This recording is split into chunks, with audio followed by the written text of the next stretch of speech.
এবং ভারতীয় চালকেরা পারে তাদের ছেলে মেয়েদের উন্নত লেখাপড়া করাতে, আমরা কেন পারি না? এই ধরনের বিষয় নিয়ে আমরা কেন ভাবি না? আমাদের সিএনজি চালকদের যা স্বভাব, দোষের নাই অভাব। রিক্সাওয়ালা থেকে শুরু করে সুযোগ পেলে সবাই ধমকায়, আমরা শুধু মুখ বুঝে সরেই যাই। জানি কথায় কথা বাড়ে, তাছাড়া বোমার কোনো শত্রু নাই। মালিকেরা সুযোগ খোঁজে কখন পুরনো চালকের কাছ থেকে চাবির গোছাটা নেওয়া যায়, কারণ চাবির গোছাটা হাতে পেয়ে নবীন চালককে দিতে পারলেই তার দৈনিক জমা একটু বেড়ে যায়। নিয়োগপত্র না থাকায় বছরে ৩-৪ বার বেকার হয়।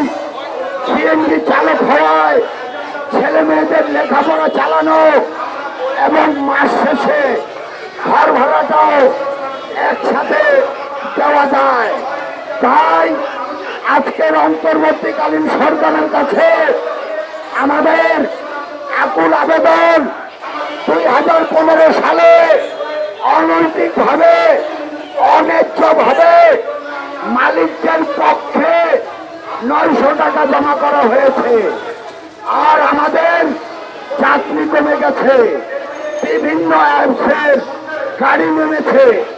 এমনকি স্বৈরাচারী সরকার ক্ষমতায় থাকার লোভে অটো ব্যাটারি চালিত রিক্সাগুলো দিয়ে ঢাকার শহর সয়লাভ করে দিয়েছে।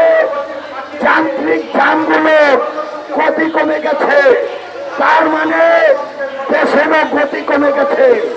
বন্ধুগণ, আমরা এখানে রাজা হতে আসিনি, মন্ত্রী হতে আসিনি, আমরা এসেছি বাঁচার মতো মজুরি পাওয়ার জন্য। যাই হোক বন্ধুগণ, আমার বক্তব্য আর দীর্ঘায়িত করব না, শুধু এইটুকু বলতে চাই, গত 16 বছরে ঘর থেকে বেরোলে পরে শুনতে পেতাম জয় বঙ্গবন্ধু, বাংলার জয়।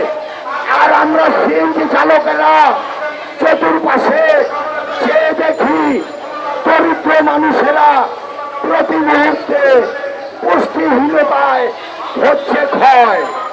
আরেকটা কথা বলতে চাই, তথাকথিত যুদ্ধের পর এই দেশে যতগুলো স্বৈরাচারী সরকার এসেছে, বাংলাদেশের সুবিধাবাদী জনগণ স্বৈরাচারের কথায় নাচে, বিবেক বেছে, নিজে বাঁচে।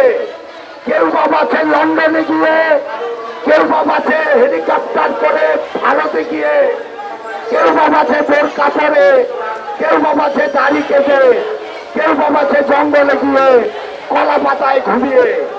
অবশেষে এই দেশের সচেতন জনগণের কাছে সকলেই ধরা পড়ে। ঠিক তাদের প্রতি ঘৃণা জানাই। তারা মানুষ নয়, তারা অমানুষ। তারা জানে না তাদেরও মরতে হবে। কেন এত বিলিয়ন বিলিয়ন ডলার ফ্রিজের মধ্যে রাখতে হবে? তারা হচ্ছে বাংলাদেশের সবচাইতে পৈশাচিক অমানুষ। তাই আমার বক্তব্যকে সংক্ষিপ্ত রেখে সকলকে আমার সংগ্রামী লাল সালাম জানিয়ে আমি আমার প্রারম্ভিক বক্তব্য শেষ করছি। সকলকে ধন্যবাদ। সংগ্রামী সাথী বন্ধুগণ, আমরা এই যে আজকে যে অন্তর্বর্তী সরকারের প্রধান হলেন, তার সম্পর্কে অনেক কিছুই জানে এবং যে স্বৈরাচার ছিলেন এখানে, সেই স্বৈরাচার অনেক কথা বলেছেন।